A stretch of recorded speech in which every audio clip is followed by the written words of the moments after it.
एक पिता अपनी बेटी से बड़े प्यार से बातें कर रहा था। उसे अपनी मीठी बातों में उलझाए हुए था। बेटी के चेहरे पर सुकून था। उसे जरा भी भनक नहीं थी कि मौत उसके ठीक पीछे खड़ी है। अचानक उसकी माँ खामोशी से पीछे आई और बिना किसी हिचकिचाहट के बेटी के ऊपर केरोसिन उड़ेल दिया। इससे पहले कि वह खौफजदा मासूम कुछ समझ पाती कि उसके अपने ही जन्मदाता ये क्या कर रहे हैं, पिता ने कांपते हाथों से माचिस निकाली। एक जलती हुई तीली और उस लड़की की दर्दनाक चीख ने पूरे घर का सन्नाटा चीर दिया। दूसरी ओर रात का अंधेरा गहरा रहा था और एक आदमी थका हारा अपने काम से घर लौट रहा था। अचानक उसे लगा जैसे कोई परछाई उसका पीछा कर रही है। उसने घबराकर पीछे मुड़कर देखा, लेकिन वहां सिर्फ खौफनाक सन्नाटा था। डर उसके दिल में घर कर गया और उसकी चाल तेज हो गई। घबराहट और खौफ के मारे वह शहर की अंधेरी और तंग गलियों में भागने लगा। तभी गली के उस पार उसे एक महिला खड़ी दिखाई दी। इससे पहले कि वह कुछ सोच पाता, महिला तेजी से उसके पास आई और एक धारदार चाकू से उस पर ताबड़तोड़ वार कर दिए। चंद पलों में ही उस आदमी की सांसें थम गईं। शहर की हवाओं में अब सिर्फ मौत की गंध थी। एक के बाद एक हो रही इन रहस्यमयी हत्याओं ने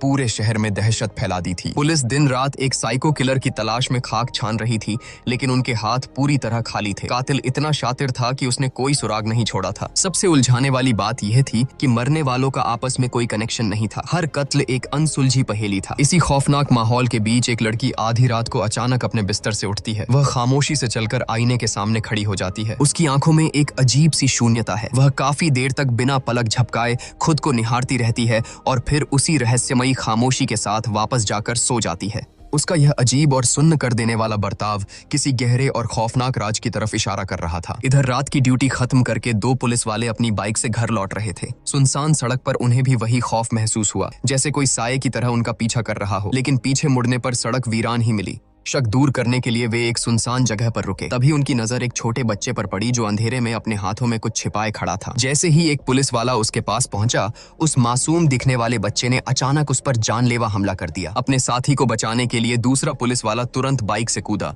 लेकिन तभी पीछे से एक शख्स ने आकर उसके सिर पर जोरदार वार कर दिया। इससे पहले कि वे दोनों पुलिस वाले कुछ समझ पाते या संभलते, अंधेरे से बहुत सारे लड़के निकल आए और उन दोनों पर पत्थरों की बारिश कर दी। रात का अंधेरा फिर लौट आया था और वही लड़की एक बार फिर किसी सम्मोहन में शीशे के सामने खड़ी थी। लेकिन इस बार सन्नाटा एक अजीब और डरावनी आवाज से टूट गया। ये आवाज घर की एक पुरानी अलमारी के अंदर से आ रही थी। पूरे घर के लोगों की नींद उड़ गई। सबके चेहरों पर खौफ था कि आखिर उस बंद अलमारी के अंदर क्या हो सकता है। कांपते हाथों से जब उन्होंने अलमारी का दरवाजा खोला तो उनके होश उड़ गए। अंदर कोई और नहीं बल्कि उनकी अपनी बेटी दुबक कर बैठी थी। वह बुरी तरह कांप रही थी और उसकी आंखों में खौफ का समंदर था। किसी की समझ में नहीं आ रहा था कि आखिर वो अलमारी के अंदर पहुंची कैसे और उसे ये क्या अजीब सी बीमारी लग गई है। अगले दिन थोड़ी राहत पाने के लिए वह अपने बॉयफ्रेंड के साथ एक शांत तालाब के किनारे गई, लेकिन उसका खौफ वहां भी उसका पीछा कर रहा था। अचानक उसे लगा जैसे पानी और जमीन में से अनगिनत डरावने